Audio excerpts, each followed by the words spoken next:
For our next talk, we're going to have my really good close friend, Yvonne. It's spelled Ivan, but he doesn't like that at all. But I've known Yvonne for a while. He used to be my older brother's kind of really big friend. They still are really good friends. But we started going to the same church, and I've just gotten to know him really well. And it's been really awesome. So he's going to talk about apathy, kind of go into some different things that he feels are big problems with our current culture. And yeah, he's going to talk about that. Nice. He's improvising his own stand.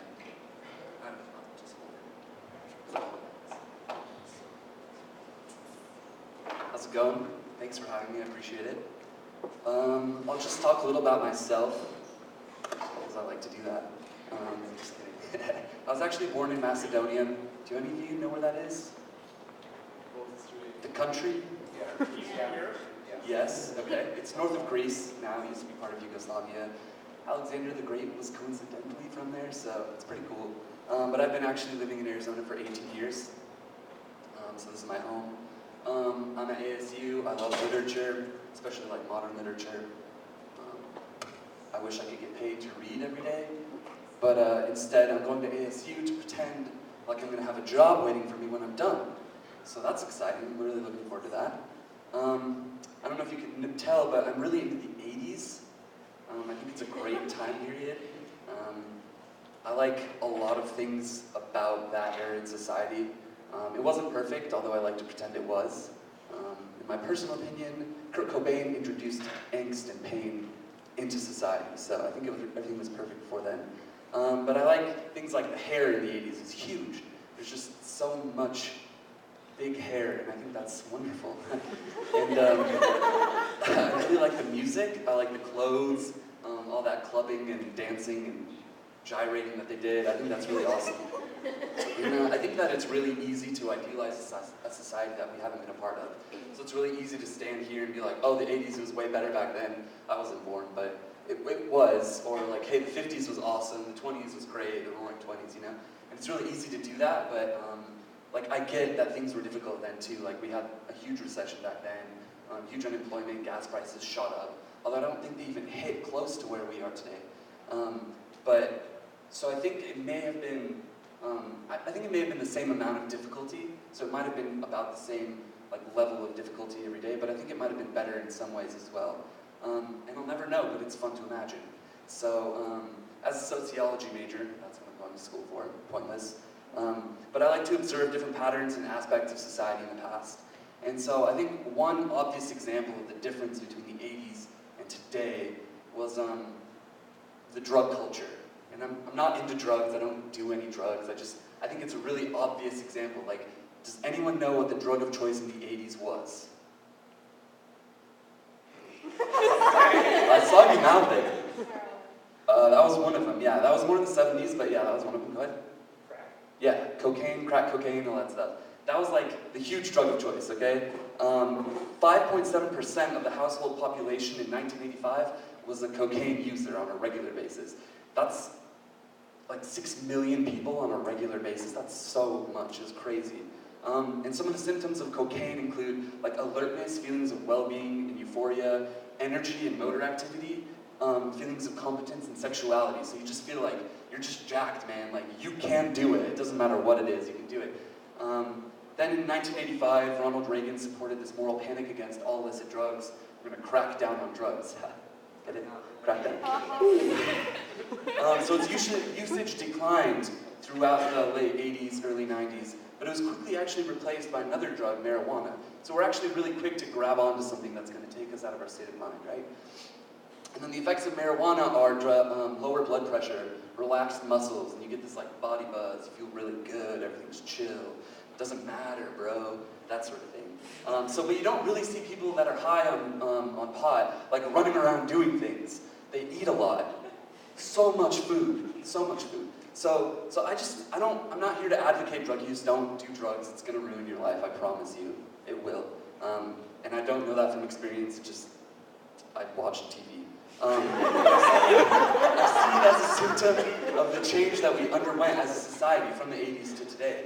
And I think it definitely represents a shift from enterprise and action to apathy. It went from like, yeah, we're high on crack and we're gonna go do stuff, to like, bro, just chill out, we're just gonna have a good time, it doesn't matter, right? And like, I'm really not okay with that. He spoke about open-mindedness. That's great, I'm really all for that, honestly. But I'm gonna kind of encourage you guys to be a little closed-minded. No offense. Get it? Okay. So I think this definitely represents like a trend in postmodern culture, society for acceptance and inclusion, like to every drug that we're slipped, you know? People say, oh, this is good, this is good, this is good. And so we kind of like, we don't really know what to do, we haven't taken a stance on it, so we just accept it. And this liberalism, and I don't mean like politically left, I just mean like the acceptance of values based on a relative truth. That's what I define as liberalism, not politically. But it compels us to question the validity of norms and values based on truth. And in response to the doubt that this cultivates, we're then obliged to accept any and everyone's beliefs as valid. It's like, well, if you believe it, then it must be true, because it's your personal belief, right? You guys may have dealt with this, maybe not. But Emile Durkheim, he's the father of sociology, and so we talk about him all the time. He coined this term anomie. It's like the sense of normlessness. We don't know what's right and wrong. We don't know what the norm of society is. And trust me, I'm not about like norms and following those norms wholeheartedly, because like a lot of the norms just really are outdated. Women should be allowed to vote, but that wasn't the case for thousands of years even. You know, like women had no place in society. I think that's wrong, but that was like a tradition that we accepted. So, but this anomie, it represents a society plagued with formlessness, because progress, for the sake of progress, has called into question the foundations of our civilization. So this feature actually predicates every major societal collapse. I did a little research, and sociologists have done extensive studies on societal collapses, like the fall of the Roman Empire, the fall of the East, you know, the fall of these major cultures, and it always stems from this sense of like, no one really knows what's right and wrong, so someone has to take a stance, and society is overthrown. And I feel like we're kind of slipping into this as an American society, because without a set of values that society can stand behind, we digress into this intelligent, tolerant-sounding society precariously balanced on the edge of crisis. Like, we're on the precipice of major collapse, right? So I'm not suggesting, again, that we don't question the values and traditions of American culture, because a lot of it is just wrong, you know, like the old boys club. I'm not okay with that. But we can't just accept everything that someone tells us is right because they say it's right, because they believe it, you know? And so we can't also accept that simply because we are asking difficult questions, and the answers are even more difficult to understand and comprehend, that this means that truth doesn't exist. That doesn't sit well with me. That just because it's difficult, that we can't accept it. But the logical and pervasive acceptance of anyone's personal beliefs regarding the nature of reality cannot negate the existence of truth. Just because someone believes it doesn't, you know, mean it's true. Just because they don't believe it doesn't mean it's not true. And I know this isn't a popular concept, because what if we offend people? What if I say, no, you're wrong? You're wrong. What if he gets offended? Like, that's not okay, you know? Or what if we sound uneducated and stupid in these higher institutions of learning because we believe in absolute truth? I was mocked on a regular basis, not personally, but in a crowd of faces at my biology class at ASU. This guy's going off about his thing, and it just was really intelligent sounding and really clever sounding, but what it stemmed down to is, you're an idiot because you believe in truth, you know?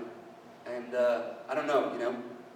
And that's interesting to me, that the only concept that's not tolerated in a world of tolerance is this concept of truth. That's not okay to believe. You can believe whatever you want, but you can't actually believe that truth exists. So I can wholeheartedly believe that I have 11 fingers, or 2 + 2 = 5.